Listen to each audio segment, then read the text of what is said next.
Good morning and welcome to Sports and Shorts Tailgate Edition right here on 92.9 KVRE and streaming online at kvre.com. I'm Mark Oliver. He's Tracy Simpson back with you for another Saturday morning chocked full of local and national sports information. We've got our sports, we've got our shorts, our cups are full. Tracy, how you doing this week?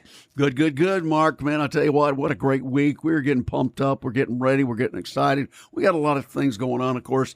Major MLBs fixing to come down to the finals, but we got also a lot of fresh start with football, and I think we'll have a load of that come up. Want to say real quick, congratulations, Kathy Wellsinger. She's heading over to watch the Arkansas Travelers play. She won that 4-pack, and we've actually got another one, the last one of the year to give away because they only got 10 more games of the Travelers season, and we'll have another one. But congratulations, Kathy Wellsinger out of Hot Springs. So it's the greatest show on turf. Yes. Congratulations, Kathy. Stay tuned throughout the show whenever you could be the next one to be headed to Dickey-Stephens Park to see the Travs play. We have so much to talk about on this week's show. Of course, we mentioned it. High school football around the corner. We will continue our high school summer preview show later on in this episode. Also have some NFL to talk about, breaking down a little bit of the preseason so far and the latest in National Park College Nighthawk news. But we begin this week with a look at our local roundup, where this Saturday, today, going on in full swing is Hot Springs baseball weekend right now.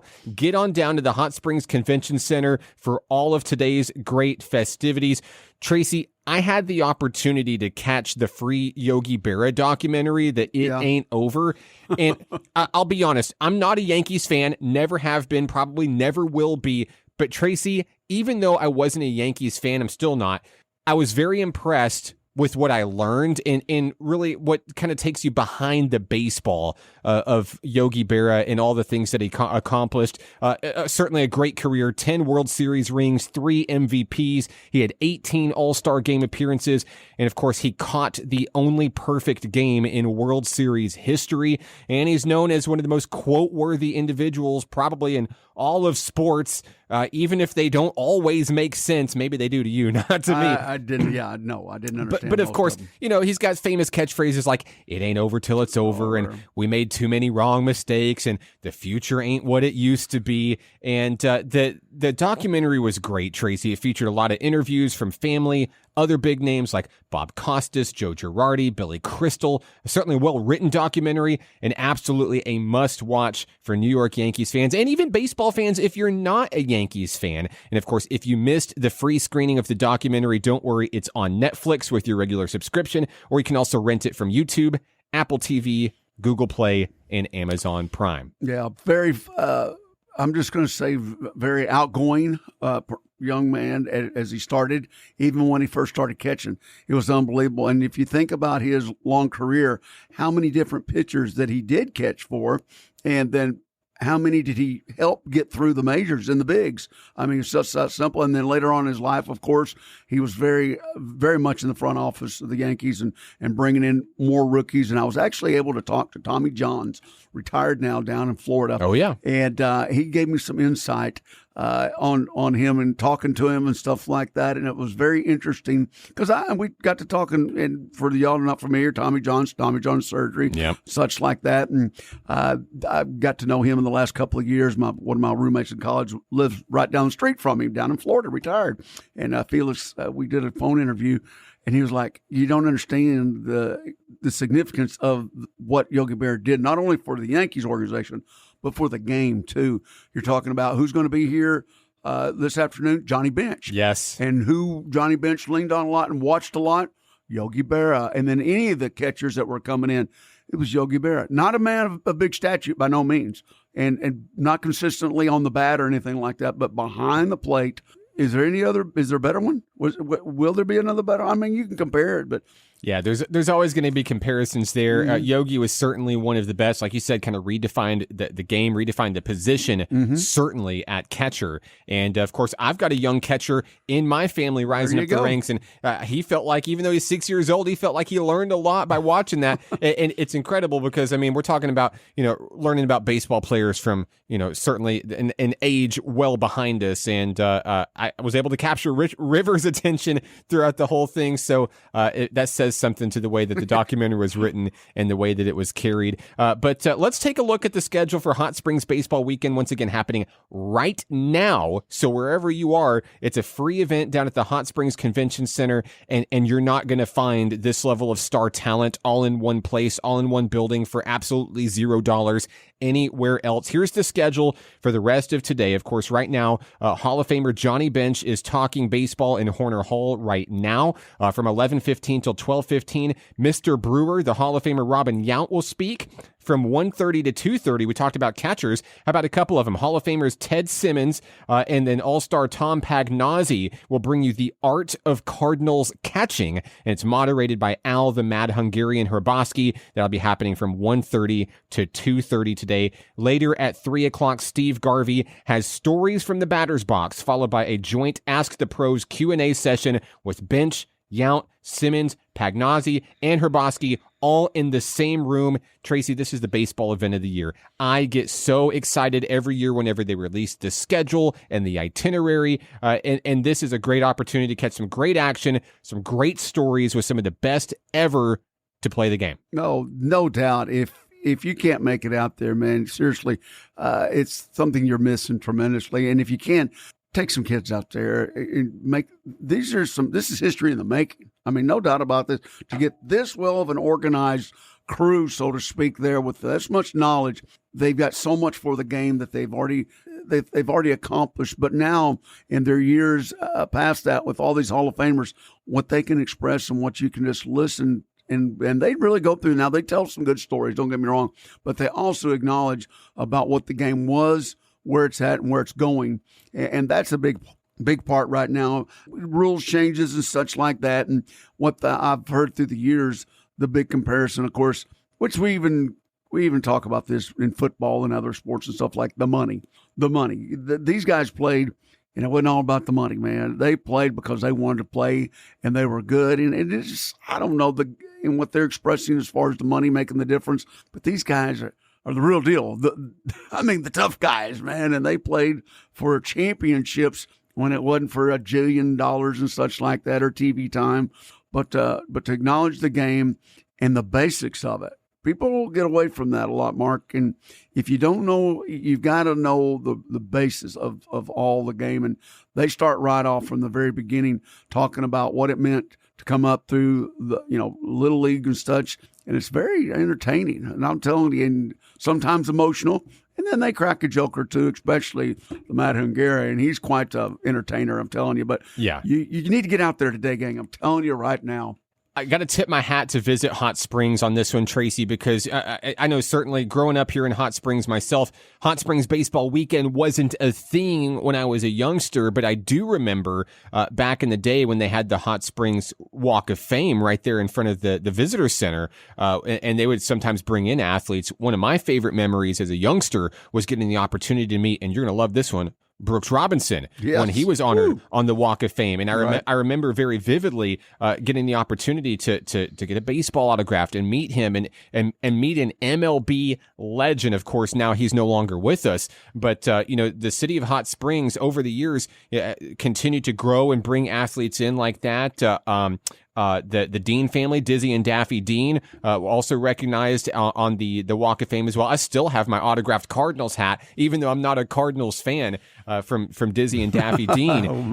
But the way that the city has continued to embrace this baseball history and culture and continue to grow it. We talk about Majestic Park so much on this show and everything that it is doing and bringing in local talent and cultivating that local talent. The Arkansas Travelers Youth Foundation, which is one of our best friends on the show, and everything that they do, even though they're in Little Rock, the outreach that they have throughout Central Arkansas, baseball is growing in such a big way. Of course, all the high schools that we have here, the colleges as well, Champion Christian and National Park College, utilize utilizing Hot Springs' great facilities in order to continue growing the game. The sport of baseball is in an extremely great position here in Hot Springs, thanks to all of the effort from everyone involved to bring some of those greats to town. Mark, this all wouldn't, and I say it all, it wouldn't have happened, but I've got to go back right now and give much respect, much love to Mike Dugan. Yes. This was his dream years ago, and I met Mike some 30 plus years ago when he was, as you well know, what an SID is supposed to be about, when he was at Henderson State. At that time, my wife was going to school there, cheerleading. My brother-in-law was playing for the Reddies, and Mike was doing a great job. And he's just been so enthralled in baseball that he knew what the history about baseball meant to Hot Springs. And this, he kettled all this. He started it, and somehow, I know he's looking down. When bless everybody that's been a part of his program and stuff, but I know he's looking down and real proud. And we sure miss you, Mike, no doubt about that. But I just want to give a little respect to Mike, man. What a great he had a future, and he had a vision. And it worked out, man. Unbelievable, Mike. So we do miss you, okay, buddy? Yeah, so once again, Hot Springs Baseball Weekend happening right now at the Hot Springs Convention Center. Get out down there for all the great festivities before they're over this weekend. But maybe before you blink and you know it, next Hot Springs Baseball Weekend will be here as well. We've got a great show for you this week here on Sports in Shorts Tailgate Edition.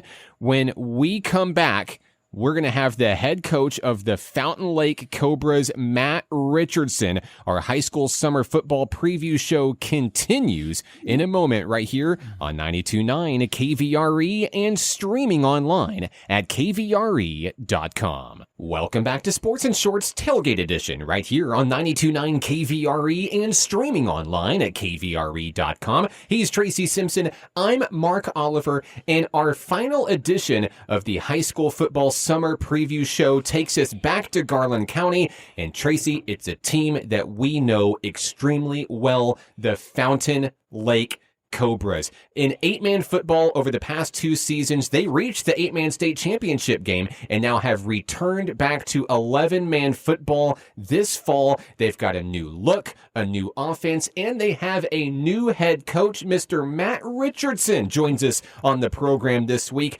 Coach, welcome to Cobra Country. Welcome to the show this week. Oh, thank you very much for having me. Huge blessing for me and my family to be a big part of this. What a great community, a great school, and great kids. We're blessed to be here. Coach, I know that maybe it was a really easy transition for you coming from Ashdown. Hey, you didn't have to remove so many purple shirts from your wardrobe back home, right?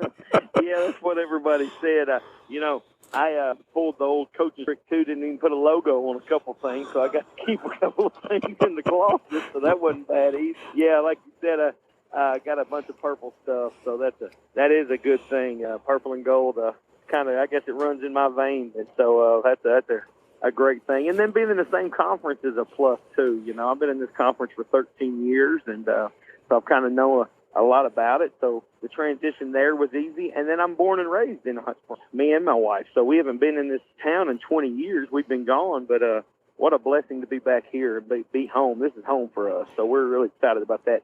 Coach, you're kind of already answering my next question for me, but let's talk about it a little bit. We see coaching changes all the time in the state of Arkansas, but very rarely, especially in the 7-4A, as difficult as it is, very rarely do we see coaching changes within the same conference. Why was this time the right time for you? Why was Fountain Lake the right move this year?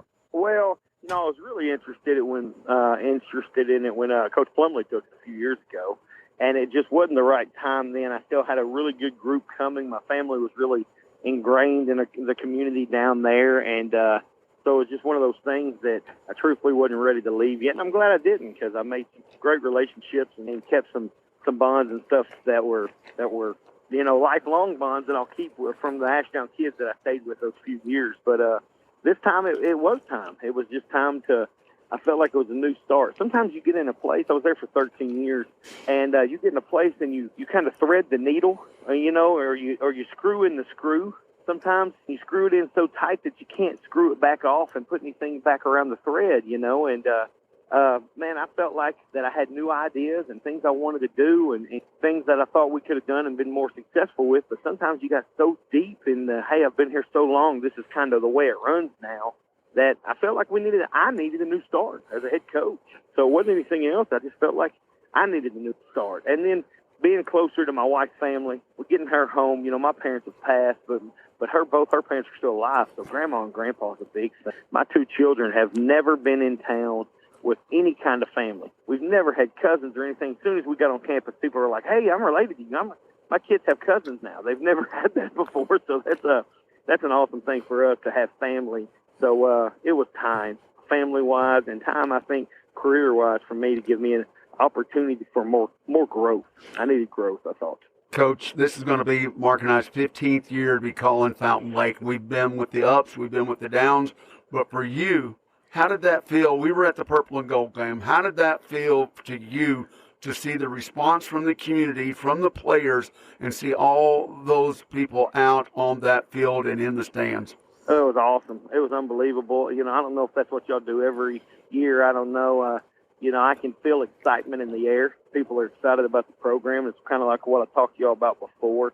Hey, there's going to be adversity. There always is. There's adversity in everything you have in life. But if you stay positive, good things will, you know, just find ways to stay positive, and you'll find ways through the adversity, you know. And but the community, you can tell that they're behind the, and that's amazing. You know, Coach Kate, our defensive coordinator, you know, he's been at Little Rock Central, he's been at Valonia, and he told me that, Coach, I've been to a lot of big schools, and Greenwood does stuff like this. He said that Greenwood is the only one that can close or anything comparable to the atmosphere. The tailgate that's going to be in the back of the end zone is amazing. Can you imagine trying to warm up on that end, and the kids and the people are going crazy, and people are cooking down there, and you got blow-up houses. The distraction, hey, you show up to a game and the people are there at 5 o'clock already ready, getting after it, you better get ready, because that whole town and community is ready for football. And the atmosphere the other night was exactly what me and my family want to be a part of, and I couldn't be more excited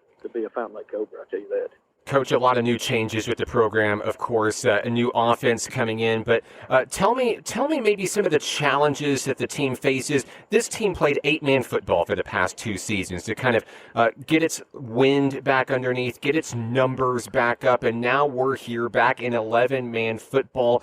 Are there any challenges that come with that transition back into the 11-man football, and of course not only back into 11-man, but back into the toughest division in all of Arkansas, the 7-4A? Yeah, of course there are. You know, I think that there's a knowledge fact that we'll watch film, and just the kids, the savviness of football's not there yet, and so there's little things of technique and those kind of things that the kids just don't understand, that when you're already in a program, you've taught 7, 8, 9. You've taught them in the 7th, 8th, 9th grade, and by the time they get to you in the 10th grade, they know how to get lined up. They know how to press your shoulder on defense. They know how to, you know, spill and climb and do those kind of things. But there's just little things that you take advantage of when you've been in the program for 13 years that, boy, some things we've had to start all over. And then the etiquette of just how to watch film. How to watch film. There's little bitty things like that that's going on right now, but we're going to get there. So those are the challenge of, you know, the 8-man, and that's not even 8-man. It's just the youngness of the players. So the good thing is, and the positive I have about it is, there's, you know, 25 sophomores, and they never played 8-man. So those guys played in the 7-4A last year. They were a 2-point conversion away from winning the conference in junior high. So they're a really good team, and they're really talented. There were 32 freshmen at practice Monday. So those two classes are really big together, and they've got a chance to be really, really good. So, and the freshman class complements the sophomore class really well, too. They're full of the positions and the blue-collar and the hardcore kids that the sophomore class brings all the skill kids. So when those two classes are together, we've got a really great chance to be a really good team in the near future. So I'm really excited about that. So, there are challenges of the older group that they haven't played 11-man, but the good thing about the older group is they're great kids, and they work their tails off, and they've been nothing but yes sir, no sir, and, you know, doing everything we've asked. So heck, Oh, I'm excited about it. Can't say anything else. Just excited to get after it. Coach, we know what the 7-4A is all about. You obviously do, coaching it this long. One new member with Genoa, but the non-conference coming up. Which game right now? Pick one out, or is it the starter one? Is it all three of them? Which one's going to? Which one is it going to get you going? I gotta give the old coaches answer and just say the first one, right? You can't look past any of them, correct? And so of course Mac over. I went to college with Don Harrison, their head coach, and him and me and Coach Cates, my defensive coordinator, and Don Harrison, we all went to college together at the University of Arkansas. So we're all buddies from college, and they're a good team. They got a new quarterback moved in from El Dorado, and I think a receiver moved in from El Dorado, so they've got a couple good players. His son moved in with him from Russellville. Don was the offensive coordinator at Russellville last year, so his son played there. So I know he's a good player. He's going to be a senior. So I know a little bit about Russellville already, but that's the one I've got to have circled. We've got to try to go get the first one. We need to be as successful as we can be with the non-conference to try to build some positivity for these guys, because there will be some tougher games coming, but we would need to make for sure that we go in with our chest up and our head held high, and we're ready to go compete against that 7-4A when it comes. Coach, you mentioned a very sophomore-laden squad this season, and of course a new offense as well, which I can only assume is built around the capabilities of the young men in front of you. Tell me about some of the leaders right now, some of the big names that fans can expect to hear and see on Friday nights this year. Well, you got to start with that quarterback. Cooper Buss is the guy. He is, and he's going to be a really good player. So Coach Aaron Pennington's our offensive coordinator. I was really blessed. I got the offensive line coach from Malvern. I mean, where else to start for him, right? The offensive line coach from maybe the best offensive line in all football last year, and all of the state with Malvern. So we took their offensive line coach. He's our offensive coordinator, and but Cooper Buss is the guy. You got to start with him, and then of course you've got Peyton Harwood. I mean, goodness gracious, that guy makes more plays than I've ever seen. As a sophomore receiver, he catches the ball away from his body. It's probably as good as anybody I've ever been around. And, you know, we were blessed at Ashtown to have a lot of good players, and he's a good player. And then Case Hare, Preston Harness. You go to the offensive line, you've got Tucker Sears offensively. Tristan Sullivan, he's a senior, but the other night in scrimmage, he played his tail off. I thought his effort level was outstanding. I thought it was amazing. So there's a lot of names that I think you can get used to, and I'm excited about it. But man, hopefully the best name you hear offensively is Touchdown Cobras. Cobras. That's one of Mark's favorite sayings. Oh yes, there you go. One of my favorite too. I promise. One of my favorite. Oh yeah. Hopefully we hear a lot of that Touchdown Cobras and me holy cows, because we love that through the years. There's no doubt. There you go. Yeah, Coach, we are so excited to get started. Of course, we are very partial to this program, of course, spending so much time over the past 14 going on 15 years, and we can't wait for the return of Fountain Lake football coming up in 11-man football, and I know you're ready. I know the guys are ready, and we'll be ready up in the booth every single game this fall. Well, I can't wait. I'm as excited as I can be. Man, we've got a junior high scrimmage coming up, those kind of things, but my goodness, I can't. It's just any kind of game day. When game day's here, I don't want to do anything else. I'm just ready to get in that locker room 10 minutes before and then get on that field and see that ball kicked off and get moving. So we've got a few more days until it gets here, but I promise you can feel it in the air. The kids are excited. The community, we saw it at the Purple Gold scrimmage. They're excited. And, man, it's going to be a great time. So. Coach Matt Richardson of Fountain Lake Football, and we will have every game this fall right here on 92.9 KVRE. Coach, thank you so much for joining us. Go Cobras. Thank you very much. God bless, and go Cobras. Welcome back to Sports and Shorts Tailgate Edition here on 92.9 KVRE and streaming online at kvre.com.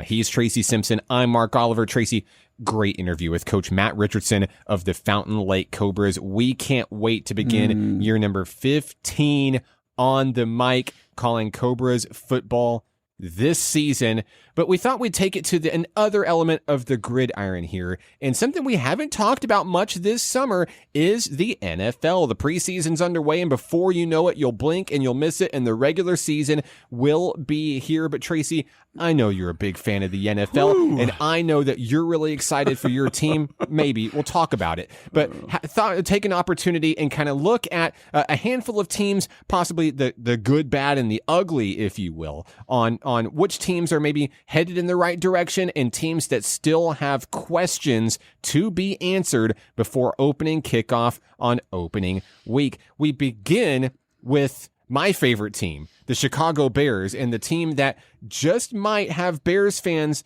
with a little bit of a glimmer of hope, maybe, just a little bit, not a whole lot, not all of our eggs in one basket, but let's talk about it. Listen, Caleb Williams may not be the next Tom Brady or the next Patrick Mahomes, if you will, but his big playability under pressure has Bears fans hoping that they finally have their guy under center this season. Hey, he's got great chemistry with big-bodied rookie receiver Rome Odunze, and in an NFC North that is largely sputtering, maybe outside of Detroit, this could be the year that Chicago finally gets out of the cellar and back into the playoff picture. Mark, the thing about it is the past history. This goes back all the way to the 50s when they pulled rookie quarterbacks up, and they've only done this 5 times, and it hasn't worked out all the time.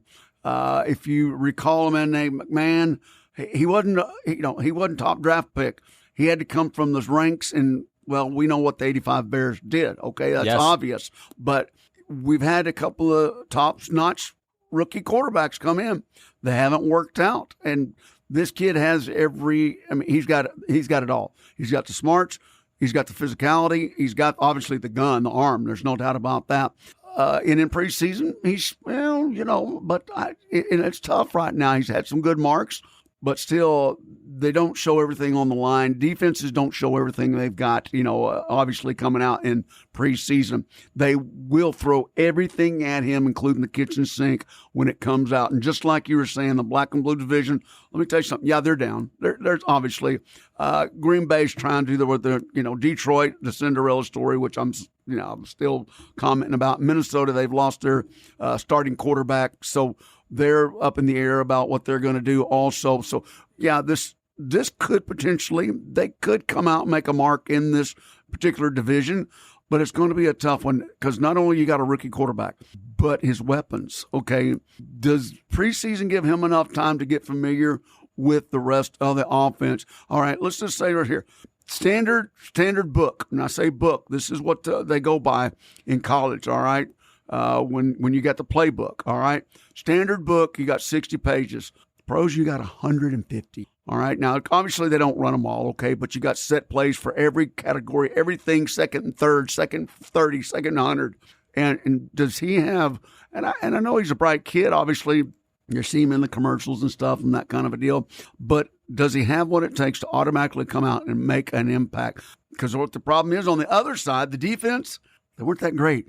It hasn't been there. No, not Chicago at all. typically known for its defense. The defense not really showing up. Hey, it's preseason. Of course, exactly. Are you playing against the opponent's first team squad? Maybe for a few minutes, not for the whole game for sure. So you're really only looking at a small sample size. And yes, of course, we understand that too when we talk about preseason results at this point. But slight glimmer of hope. Yeah, there's going to be a lot of pressure on Caleb Williams, not only because he's the number 1 pick, but he's also playing for an organization that is literally dying of thirst, looking for success. The last Super Bowl appearance, Rex Grossman was your starting quarterback, and you absolutely got dismantled by Peyton Manning and gave him his first ring. So this is a team that's really, really, really just, please give me a sip of water. Give me something, a glimmer of success. The division is certainly wide open. Maybe Detroit is the favorite. I'll go ahead and cede that, but it's certainly, give me another year where Green Bay and Minnesota are not expected to do anything at all. That's your window of opportunity. This is it. You've got to take that leap. And it'll be a challenge for Williams and the Bears, but a lot of eyes are going to be on Northern Illinois going ahead into this season. Let's take things down. Hopefully the ghost of sweetness is there watching over them, because they're going to need it, buddy. And anyway, what else we got going on with that? Yeah. Well, let's take things down to Florida, Tracy. Let's do it. Although we didn't see a lot of their first team in the win over the Washington Commanders, hey, the Miami Dolphins have silently been pretty nice in preseason so far. Of course, Tua and the Dolphins were nearly perfect against the Commanders. Tua went 5 of 5 through the air and was able to connect with multiple receivers comfortably. The running game is improved as well. Chris Brooks broke free with a big 59-yard run on a play that really should have died in the trenches. And, is what we saw inflated because of Miami's opponent. It's Washington, perhaps, but even with several key players like Tyreek Hill and Jalen Waddle sitting for the Dolphins, this Miami team looked to be in mid-season form as we look to the AFC East, another division that is trending down overall this season with the Jets and the Patriots and the Bills, which are normally in that driver's seat, facing a ton of injuries right now. No doubt about that. And of course, you got a new coach over at New England. And of course, a lot of eyes are going to be on the Jets. They've got more TV time than any other. This is what really kills me. They got more TV time because of their quarterback, sure, who we'll talk about later down the road. But if anything, I think that Miami, you're absolutely right. Their coach, not your standard kind of coach by no means. He looks more like he should be teaching PE at some high school, but he's very analytical. And I think Tua and him match up well. The honeymoon's over. You're talking about Tyreek. You're talking about a great running back. Their defense was number one. I think that they have the potential. And here's another. This is the only key thing that I've got. Tua's got to stay healthy. Yes. That's been a problem ever since his Alabama days, and there's been a problem, down the road. He doesn't know when to release the ball, and whether it's, his hips fine, his shoulders fine, but his concussion rate. Yeah. 4 concussions. How many concussions can he go before you call it quits? Okay. That's his problem. He does not know when to let the ball go. And that's been a problem. His vision is great. He's tough, man, but he just will not let the ball go soon enough. And I worry about that. They've got everything to go for. Of course, you got the surprise teams coming up, the Houstons of the world, which they had a pretty good little quarterback last year. His rookie season's over. So I think that is Kansas City over? Kansas City is never over. Okay, I want to hear that one. So I live as a Bears fan in a house of, I'm just going to say it, they're bandwagon Chiefs fans, but yes. It is what it is. But my kids do really legitimately actually love Patrick Mahomes. My wife just loves Travis Kelce because of Taylor Swift. And there's a lot of women out there that are probably in the exact same boat. It is what it is. Listen, the Chiefs have proven that. Remember last year, it was kind of a down season and a slow start, and they still came back and won it all. That's the kind of team that Kansas City is. You can't sleep on this team. They didn't lose anybody. And even when they did lose Tyreek Hill, they were still the favorite to win the Super Bowl and ended up going all the way. So Kansas City, I have learned that I can't count that team out. They are loaded. They are reloaded. They are certainly strong, and it's certainly their AFC to lose coming into this year. And hey, Patrick Mahomes, listen, Tom Brady is the greatest quarterback of all time in my eyes. Is Patrick Mahomes fastly, potentially coming up in that rearview mirror? He's on pace to do things greater, quicker than Tom Brady did in his career. He's got 4 more rings to go, though. Okay, 4 more, just at one team. So we'll leave that one alone. Sure. Okay, West. Kansas City's obviously the team, even with the great Bo Nix over at Denver. We'll see what happens with that one. Baltimore, the Ravens still on top there. Pittsburgh's got some work. Even with the great quarterback at Cincinnati and Cleveland, I don't even know what the Dogs are doing these days. But is our surprise team still going to be Houston over in the South? Because you're looking at a whole division right there that was sub 500 the whole year. Come on, really. Tennessee, Indianapolis, Jacksonville, sub 500 the whole year. And then they had a couple of them made it to the wild card, sub 500. And then you got the loaded one with Miami, the Jets, Buffalo, and the resurging Patriots? No. I don't think so. But when you mention the AFC South, I think that that's probably the worst division in football in my eyes. It's certainly wide open. I think Houston is definitely the favorite there. But, Jacksonville, any given year could actually decide to play football and be competitive. Yeah. Remember the one year where they made it to the AFC Championship not too long ago, straight on defense? Where did that team go? Now they broke them up. It's almost like the college ranks with the NIL is what it is. Well, Tracy, I noticed one team that you failed to talk about at all, and I have no idea why you omitted this team, but I'm going to talk about them. Let's talk about Dallas. I'm not sure that there's a team entering this season with more pressure, more frustrations in the front office from Jerry Jones, tickling down to frustrations on the field with the contract negotiations with Dak Prescott, and maybe even with Coach Mike McCarthy as well. This is a team that's very much like the New York Yankees in baseball. It's championship or bust, and I'm not so sure that a playoff appearance or even just a first-round playoff win is good enough for this team going forward. I know that I've got a lot of questions, not as a Cowboys fan. How are you holding up? The questions are too abundant. We don't have enough time on the show today because, for once all, you don't want to give him any kind of money. You get rid of your main running back, okay? And then then you bring back the one that you didn't give money to that wanted money. Zeke is back. So Zeke is back. So you don't really have a backfield at all. And you're not committed to 100% throwing the ball, but you did commit to a new tackle because your line was getting old. Defense, we got one cornerback, and where we got blitzed last year, we are getting back our strong safety, but still there's so many holes in the questions that we're asking right now. And I don't even want to talk about Jerry right now. My goodness gracious. Yeah, I don't know where that man's head is half the time, and I don't know if anybody else knows either. His son has made some potentially good moves, and why not? He hasn't just delivered it to his son right now, and he's still hanging on. But as it is, I love my Cowboys, but I'm going to tell you what, too many question marks right now. Now, to the Cowboys' credit, Dak Prescott had a really good year passing last year. Great chemistry with CeeDee Lamb as his main receiver. Of course, Lamb's got a little bit of injury concern heading into this season. Already dinged up. So, that it's not a big green light for Dallas heading into the regular season, but certainly a lot. It feels like just like a dark gray storm cloud just hanging over the stadium down there in Texas, and there'll be a lot of pressure on this team. Not like there isn't every single year out there, but certainly with Philadelphia leading that division, Dallas really in the position for maybe a wild card in the NFC.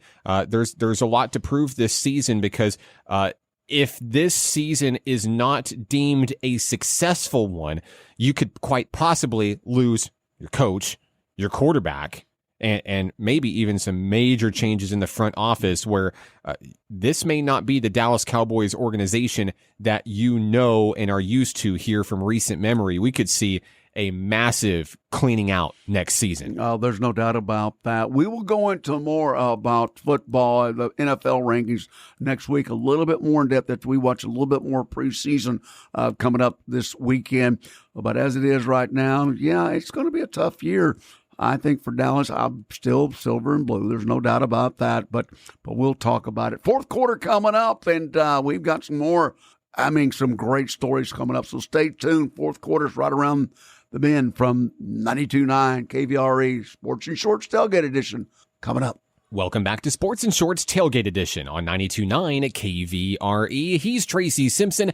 I'm Mark Oliver. Now time to take a look at the latest and greatest in National Park College Nighthawk athletics.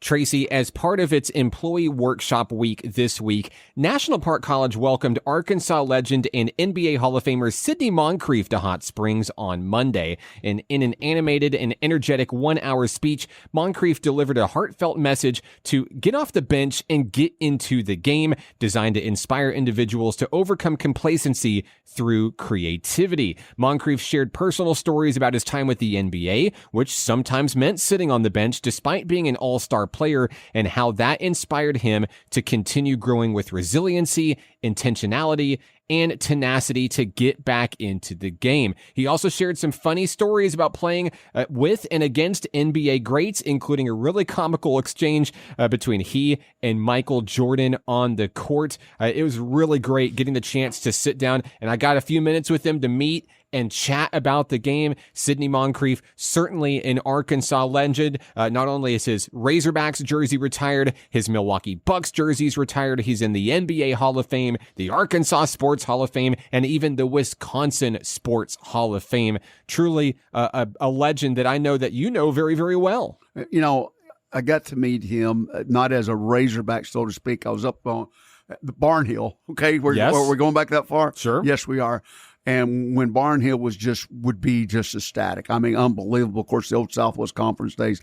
And after that, it tailed off. But after his career in basketball, he came back to Arkansas, of course, opened up a car dealership and stuff.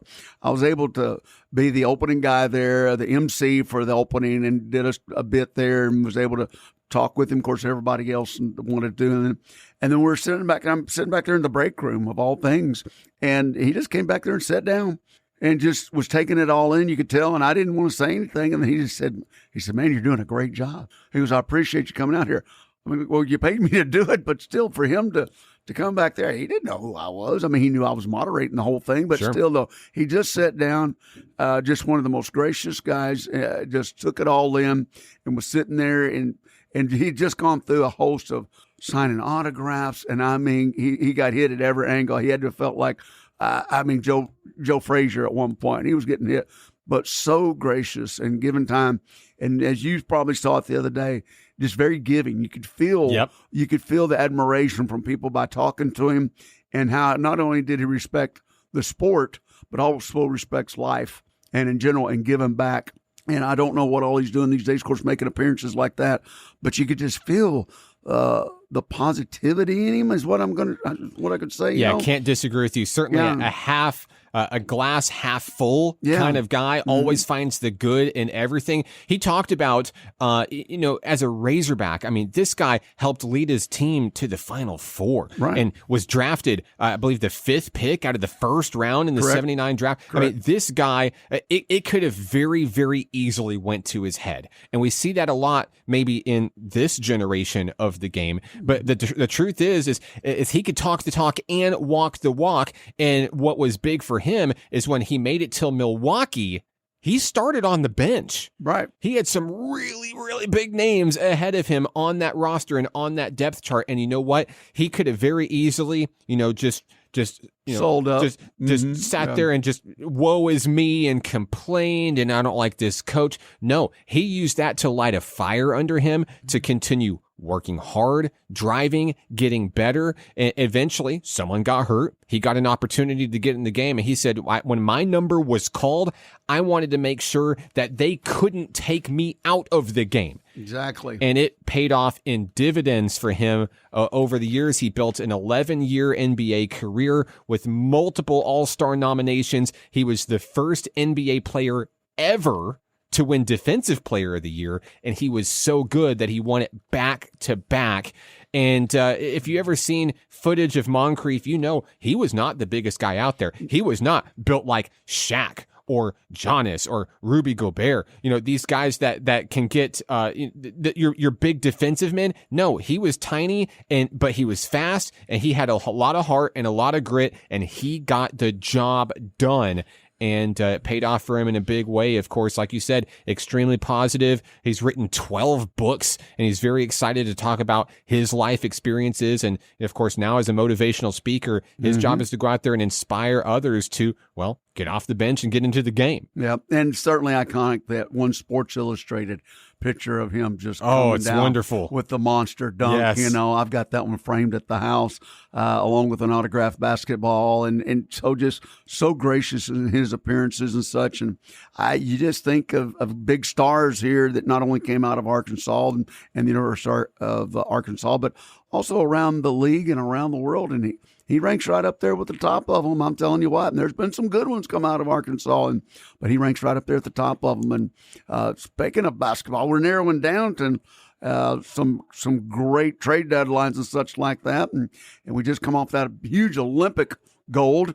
But, he ranks right up there, buddy. And I think that's a very positive note that for him to come over to MPC. MPC's, I'm telling you, Mark, you guys over there, it's something special to be a Nighthawk. Yeah, absolutely. Of course, school is starting back in session this week, and Nighthawk soccer is already underway. The guys and the girls have had some really impressive showings. The men's soccer team under Coach Corey Irvine had an impressive come-from-behind victory last week against Williams Baptist University. They were down but not out.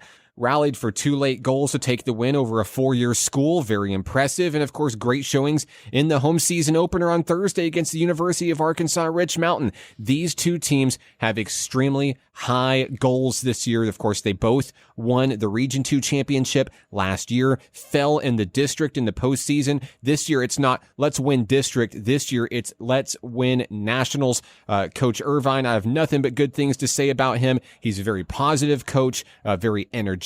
These teams love playing for him, and I've had an opportunity to really sit down and talk with some of these players, some of the returners that were here last year for a different coaching staff, and some of the new people, some of the international players coming from Europe and all across the world, and they love it at National Park College, and they are excited to do very big things for this program this year. And of course, you mentioned basketball. The Nighthawk men and women's basketball teams moving into Dogwood Hall today. And then the family's finally going to be all on campus and ready to rock. I'm really excited for a really great year across the board with all of the sports at NPC. We got to get him on we got to get him. I want to let everybody hear his tone, his voice. We're going to have to do that. See if we can understand him on everything. I know a guy that can make that happen. It's me. That's right.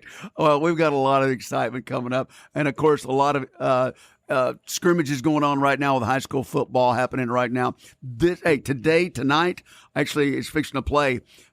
We've got college football already started over in Ireland, and you're speaking of your coach. Okay, so different kind of football than what you're talking about, but yeah, Florida State, Georgia Tech, taking it off right now. And, man, I'll tell you what, the season that started, we're going to be talking about that. Little League World Series. Oh, yes. Down to the nitty-gritty coming up. We're going to talk about that next weekend. We got a lot going on right now. And last but not least, we didn't forget, and we thank you for listening to the end of this week's show. We've got our final family 4-pack for Arkansas Travelers baseball to give away right now. Text the show right now. Text Travs to 501-915-1300. You and your family will head to Dickey Stevens Park in North Little Rock. It's crunch time for the Travs and Texas League play. We would love to see you there. Text Travs right now, and your winner. Please put your name on there also, so I got a name affiliated with. Mark, hey, the final buzzer. We're out of here. Jam-packed show. We will see you every Saturday morning right here at 10 o'clock on 92.9 KVRE. For Tracy Simpson, I'm Mark Oliver. That's our show. We'll catch you next week.